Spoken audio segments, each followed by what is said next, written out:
पिता। भावुक कर देने वाली कहानी। बेटा बाप को एक अनाथ आश्रम छोड़ने आया था। साथ में बाप के सारे कपड़े और कुछ जरूरी सामान का बैग भी लाया था। बेटे ने अनाथ आश्रम के मैनेजर से सारी जरूरी बातें कर लीं और बाप को वहीं पर छोड़कर जाने लगा। बेटा अभी अनाथ आश्रम के बाहर निकला ही था कि उसका फोन बजा। फोन उसकी पत्नी का था, जो दूसरी तरफ से पति को कह रही थी, वापस आने से पहले ससुर जी से कह देना कि किसी छुट्टी या त्योहार पर हमसे मिलने नहीं आएंगे तो भी चलेगा। आप वहीं पर खुशी से रहिए और हमें भी यहां सुख से जीने दीजिए। फोन रखकर बेटा वापस अनाथ आश्रम में जाता है।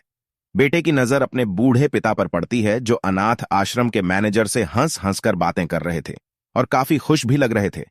बेटा सोच में पड़ जाता है कि उसका पिता अनाथ आश्रम के मैनेजर को कैसे जानता है।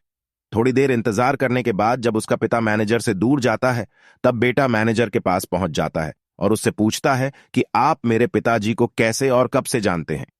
मैनेजर बेटे को बताता है, मैं तुम्हारे पिता को कई सालों पहले तब से जानता हूं जब वह अनाथ आश्रम में एक अनाथ बच्चे को गोद लेने आए थे। दोस्तों, कुछ समझ में आया? अब आप ही बताइए, सच में अनाथ कौन था? वह बेटा जो अपने बाप द्वारा बिना उसे बताएं किए गए इतने बड़े उपकार के बदले उनके आखिरी समय में इस तरह ठोकर मार रहा था, या वह पिता जिसने एक अनाथ बच्चे को निस्वार्थ भाव से इतना प्यार दिया जितना खुद के बच्चे को दिया जाता है। कहानी की शिक्षा।